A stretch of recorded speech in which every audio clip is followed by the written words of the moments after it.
You ready? No, I don't know what we're talking about. This time we're going to talk about personality study, the love language inventory, Enneagram. Enneagram. There's the Myers-Briggs. There's DISC, and you could just keep going. I mean, all of them say the same thing, that you're wonderful. All right. Welcome back to our podcast on Second Thought.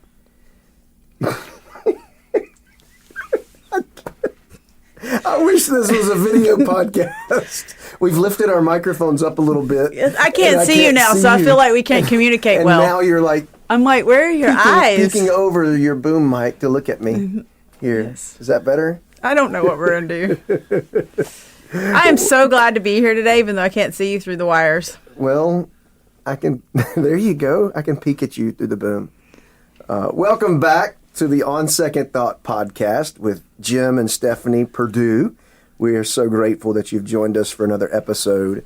And I just want to say one of the coolest things that's happening when we randomly go places, and when I say randomly, it's out of town, it's across town, it's in the church office, is people are listening.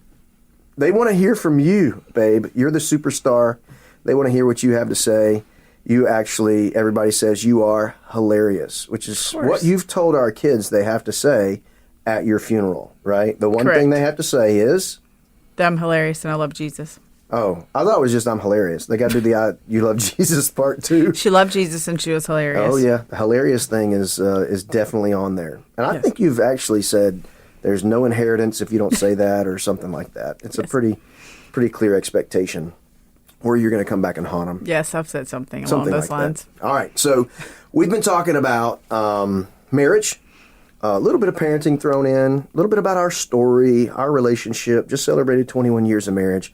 So I think I want to talk today about something that really helped us early on in our marriage. A couple of tools. They're not original to us. We didn't make this up. But a couple of tools that we implemented that really helped us understand one another better. So one was the love language inventory, the book, the love language inventory, the test that you can take to kind of determine your love language. And then the other is personality study. And we started early on with the DISC, but there's 100 different personality studies today. Right? Yes. And you've taken them all. And every time it is determined you have a personality. So I do. Congratulations. Thank you. Enneagram. They all kind of say the same thing. Yeah, Enneagram, there's the Myers-Briggs, there's DISC, and you could just keep going. There are so many. All of them say the same thing, that you're wonderful.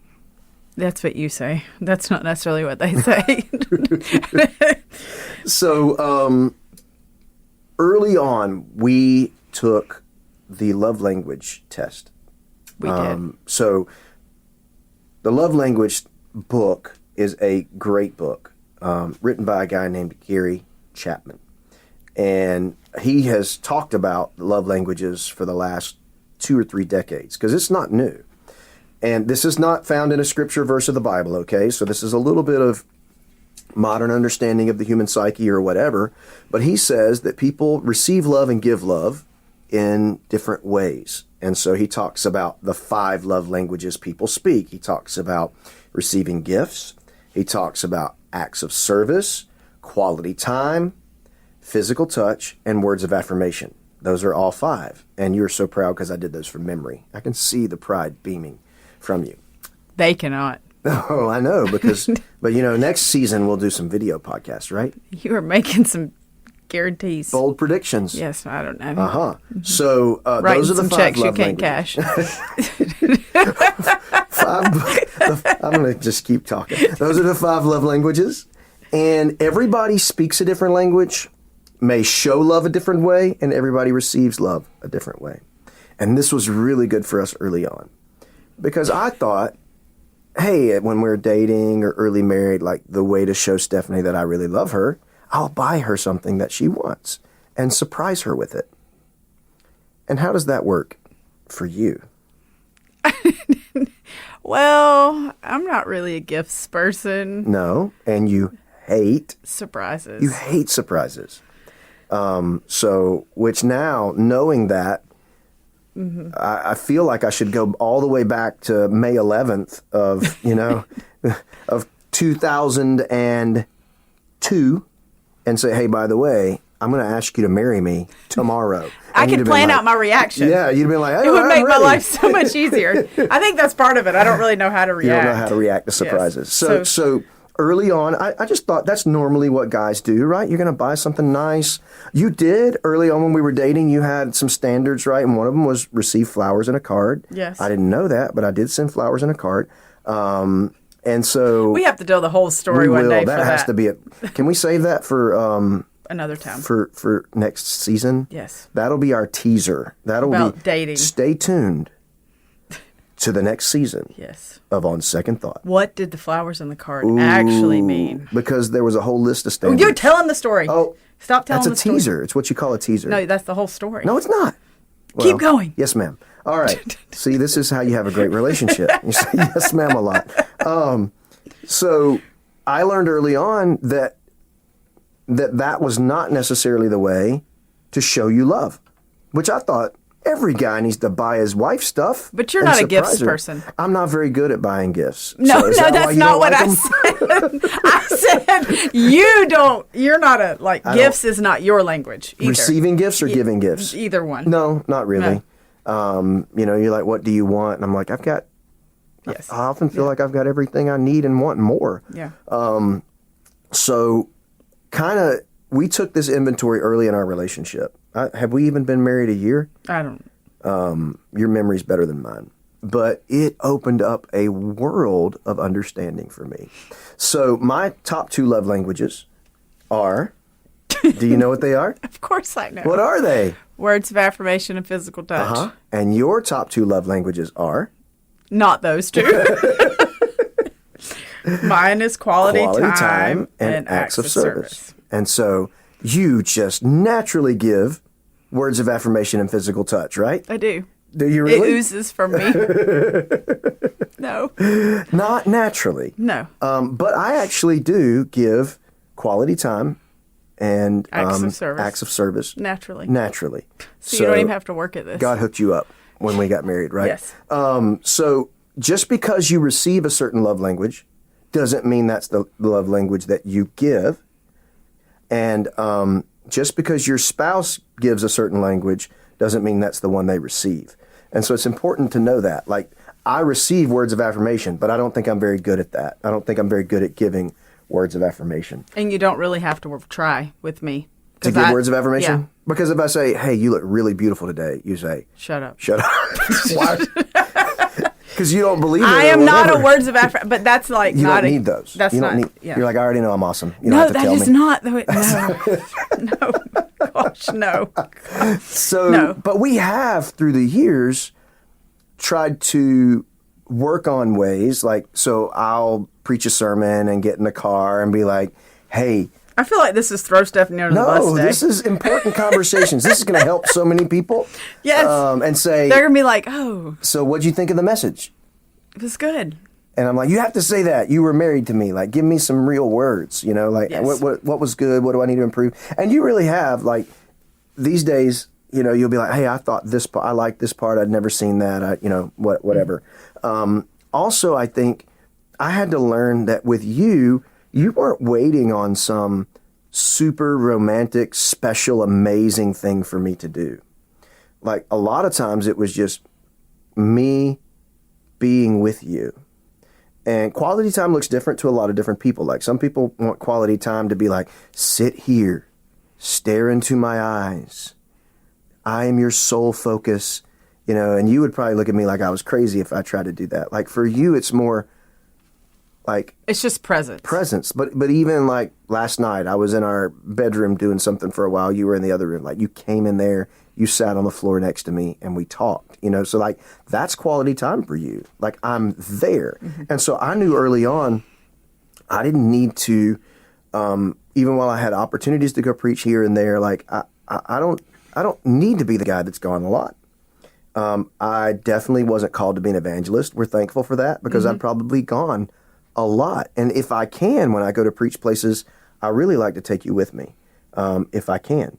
Now, we can't do that all the time, especially when the kids were smaller. We couldn't do that. And so occasionally I have to leave you, but for the most part, like, I'm not afraid anymore. I'm a big girl now. We've come a long way with you being afraid while you're by yourself, but I think part of that is because the boys are bigger than me, right? And so they can handle anything coming through the door. But I think too, the natural habit of our lives is, if I've got time, like, I want to spend it at home with you. Like, I want to be there. I don't have the fellas. I got to go hang out with the fellas. I got to go do this. I got to go do that. Like, these are my people. Yes. But that looks different for everybody depending on what your love language actually is. Or even what so he talks about in the book, the dialect of the language. So somebody could speak that language quality time, but it might look different. For somebody, like, sometimes we could be just chilling next to each other, like watching our favorite show and folding laundry, and that's like the trifecta for you, you know, like, we're sitting there hanging out together. That's quality time, acts of service. I'm helping you fold laundry. And I'm just telling you how great you are while we're doing it. Absolutely. That's just what you... While you hold my hand and fold laundry at the same time. Oh. Let's talk about how much you love holding hands. I don't want to do that.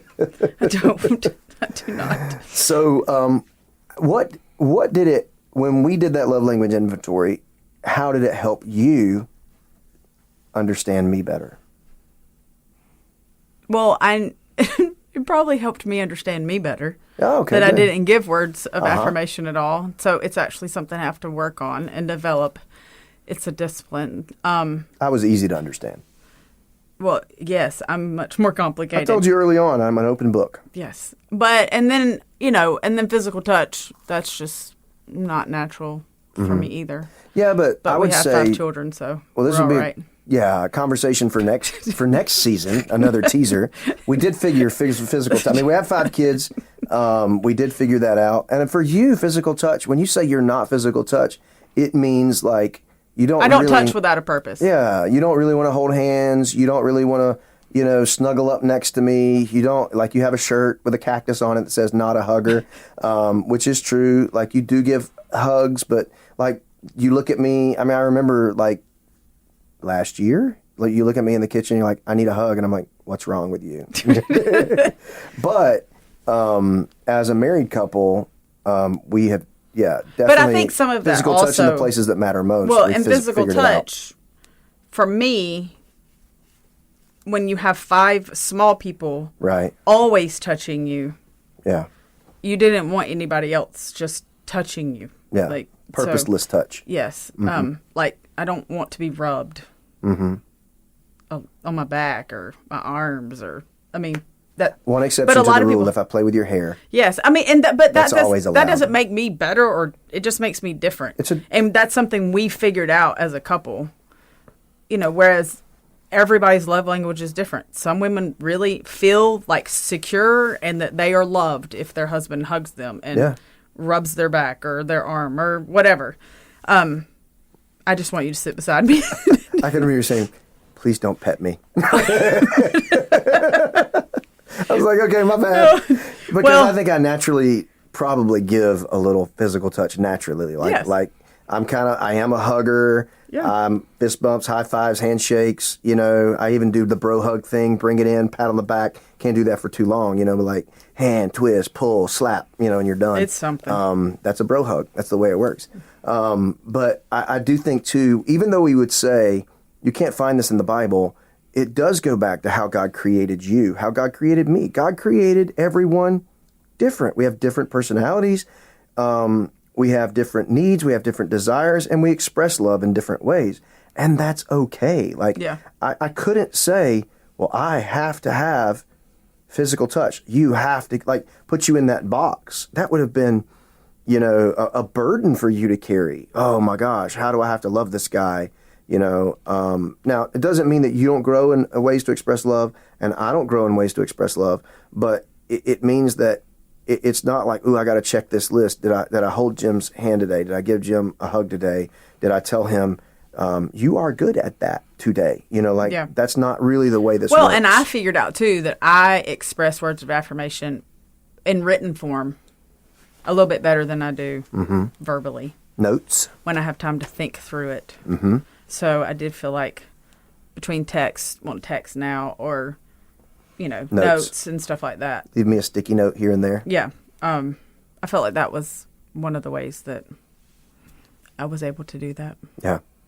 I highly recommend the book, The 5 Love Languages. It's like a all-world bestseller for decades. It's great. I have everybody that we're kind of going through premarital counseling, I have everybody read that book because I think it helps you understand your fiance, your spouse better. And so I would recommend anyone that's even dating seriously, and there's no other reason to date. You should, if you're dating, it should be seriously thinking about marriage, not just dating around, for the fun of it. But I would recommend anybody that's dating seriously to read this book as well, because you'll learn a lot about. Well, you've learned, but it's also you are learning to love the person you're planning to spend your life with. Yeah, absolutely. And so, if your person receives gifts, then get them a gift. It doesn't have to be. It may be their, like I remember one time somebody said my favorite pen, like in their husband or what. It was just something that showed up. Yeah. It really just means I thought about you today. But you do in different ways. There are certain gifts you do like. Like if I show up with a Starbucks gift card, you're like, yay! I like running shoes too. You do. But you know what? It's not about me going to the store. No. It's about me just paying for them once you pick them out, right? That's true. I love but this shoes. is a real yeah, you have a shoe problem. We're going to that'll be a next we'll have an intervention next season about the shoes, right? Nah. Let's talk about personality too. So and today specifically we can talk a little bit about disc personality and maybe even Enneagram, because Enneagram, I know there's so much controversy about Enneagram, and I'm just going to tell folks, maybe some of y'all are going to think I'm a heretic. It's just a personality study, okay? Like some people freak out about the Enneagram, think it's demonic, think it's satanic. Then they should not do it. Don't do it. But it's a personality study. I haven't gotten into the roots and reading all the books and things. I did read a Christian-centered book called The Road Back to You about it. So if you're convicted otherwise about the Enneagram, don't do it at all. I feel like that's one of the things that helped me understand you. Yeah. More than even the love languages. Right. Like I feel like that really, really helped. Well, let's do this. So we'll talk about DISC, and then we'll talk a little bit about Enneagram, because the DISC helped me early on. Try to kind of understand you better. So that DISC is basically DISC.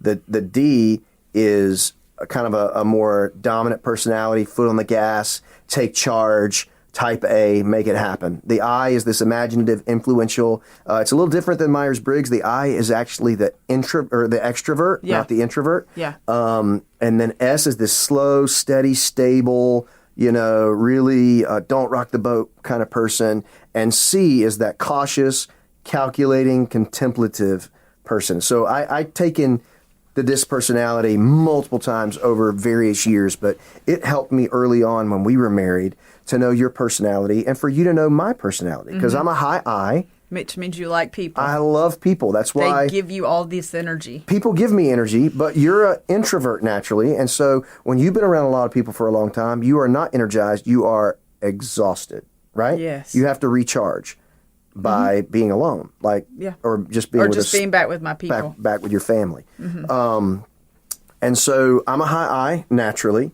I do have some S too. Like I don't like hurting people's feelings, but the longer I've been a senior pastor, that D will grow a little bit. Like I'm fine making decisions. Can change. Yeah, it does. And so I learned that you are a high C, where you like it planned, you like it thought out, you like Excel is that should be an extra love language for you. Excel spreadsheets, like you love Excel spreadsheets and organization.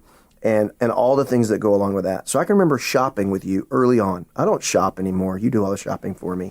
I hate shopping. It's of the devil. It's easier. You love it. You can bring it to me. I'll try it on. You can take it back if I don't like it.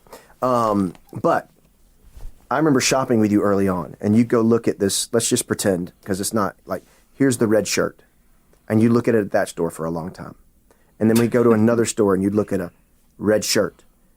And then we'd look at that shirt for a long time. And then we go to another store. And we have a child like this. Red shirt. And you'd look at the red shirt for a long time. And then we go back to the original store. Like, I was like, oh my gosh, what is happening? Why? Like, how many red shirts are there? But this is your high C nature, that cautious.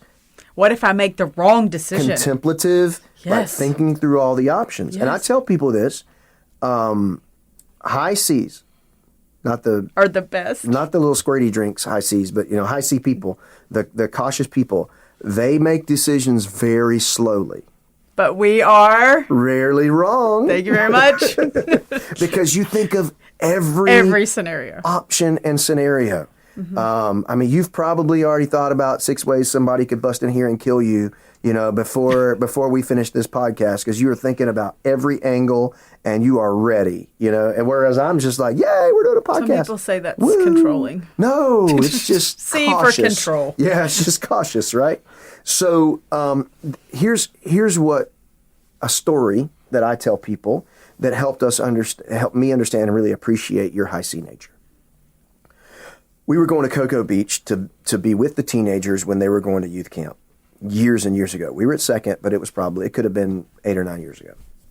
And so I got the car packed like an expert, playing Tetris in the back, making sure everything was perfect, everything closed up. Because when you got so many kids, it was just a lot. And you're in the seat, and I hop in the seat, and the first thing I say is, I look at you and I say, what do you think's the best way to go? Now, what guy in his right mind would ask his wife for directions? Right? Right. Like, come on, dude, are you serious? But the very first time I thought about the best route to Cocoa Beach was that moment I sat in the seat.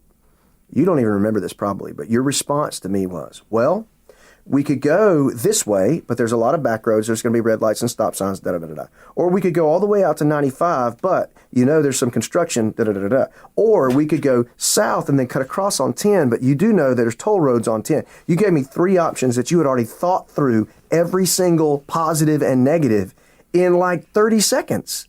You had already thought about everything. And so even now, there are times when I'm like, what's the best way to go? But what's my answer always now? Whatever way you want to go. No, It's always the interstate. It's a family joke. You think the interstate is going to take me to heaven. It'll take you to heaven one day, right? I hate if I could avoid the interstate, I would. I hate the interstate. But you're like, hey, we got to go to Buc-ee's. Let's get on 75 and go up 5 miles north. I'm like, oh my gosh, like we can actually, there are a few other roads that get you there. But I think that helped me appreciate your high C nature. And I think there have been some things in our marriage where it's been like, hey, I don't feel good about this. And I just have to trust that you're going to have a little bit of insight and you see an angle that I might not have seen because I'm that high I, and sometimes life's just a party. And, oh, this would be great. Are people there? Let's go. I'm like, no, they might kill you. This would be so good. Or even a purchase or an investment or whatever, like early on in our marriage. Yes, but sometimes it's good that you aren't like me because you can just say, no, Stephanie, we're just going to make this decision. I'll give you all the options, but I don't want to make the final decision. Right. I like to give you all of the information and you make the final decision. You're very good at helping me lead in ways like that. I mean, I can remember you saying, hey, I'm with you and I trust you, but I don't see it yet, in some instances. Oh, yeah. I can give you some big instances.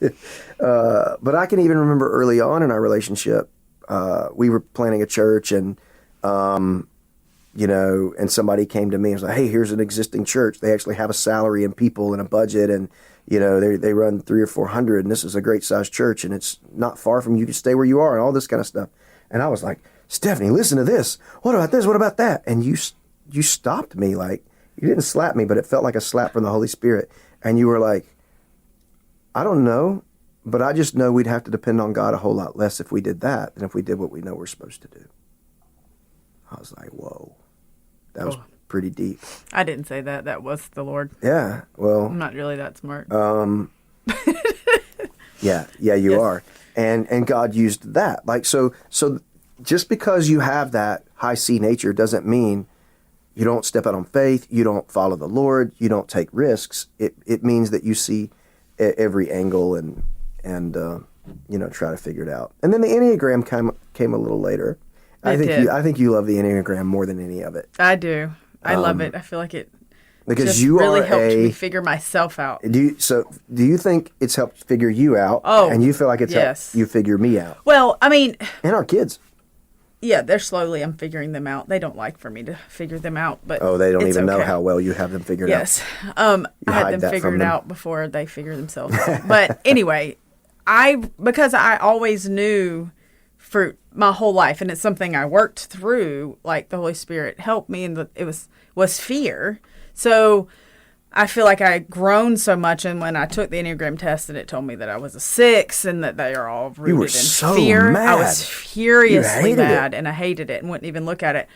But I had a friend help me walk through like what the positives were, and so it really helped me figure out, like, I am very loyal once I trust you.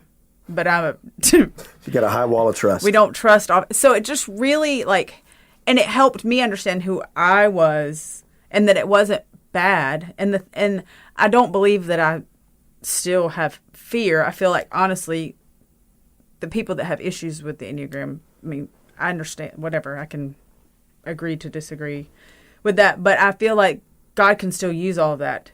And he's worked through the fear in my life, so I don't live by fear anymore, where I did feel like that for a long time. But I also know who I am better and how I can, understanding yourself. Yeah, so when I fear's creeping back in, I'm like, well, something else is going on. So let's work through that. I think that's one of the things the Enneagram does, is tells you how you default when you're not healthy.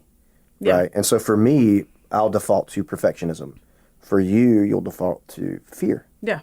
And that's a sign that you're not in a healthy place right now. Yeah, well, there's just something's a little off. So, I mean, that's why I like it. And it helps you, like, if somebody else, like, I know that you are a 1, it helps me understand. Because I'm years happy that being and a years, 1, that it's actually the number 1. I like that. Well, for years and years, I didn't understand why you were the way you were. Not in a bad way, but we always talk about this. Jim sees when things are off, just a tiny bit off. Yeah. Like if things aren't right, if they're not aligned right, or they're just not right. And the rest of the world doesn't see it that way.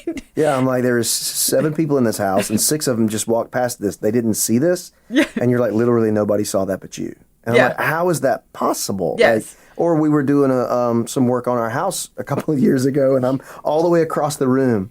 Yes. And I look up at this new board going across the top of the door. We're reframing doors, and I'm like, that's off.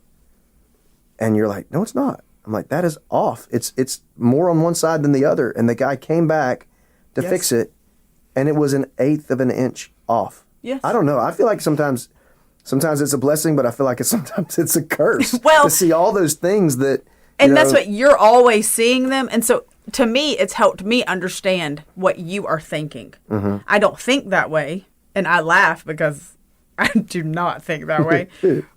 But I know that you do. So as your wife, I try to help when I do see it, or just to try and help, like, things that are coming. Mm-hmm. So I feel like that's how it's helped me to know you better. So I was coming home the other night from being away, and you were like, kids, get all this stuff. Dad's coming home. I don't want him to have to pick all this stuff up. Like, but I'm still, when I come home, I'm like picking stuff up. And you're like, I tried to get all this done before you got here. And I was like, I'm not upset or angry about it. Yeah, but it's just kind of like, I don't know. I have this compulsion to make it clean, make it better, make it nicer. So we have not studied all of the numbers. We just studied ours more so. And then I've studied some that I think that the kids are. But I feel like if you use it to help you know who you are and to study your spouse. Yeah. I feel like it can help you know the person that you are married to. It's just a personality study. Yeah. And why they think the way they think. Right.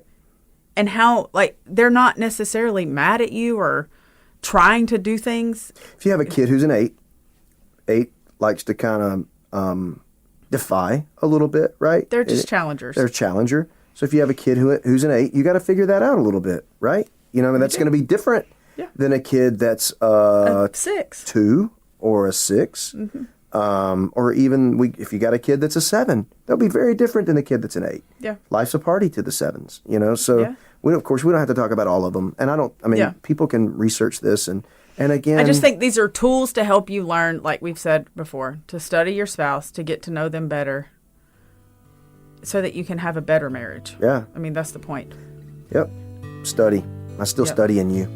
You are. Mm-hmm. Got a lot to learn. And that's all I have to say about that. And that's a wrap.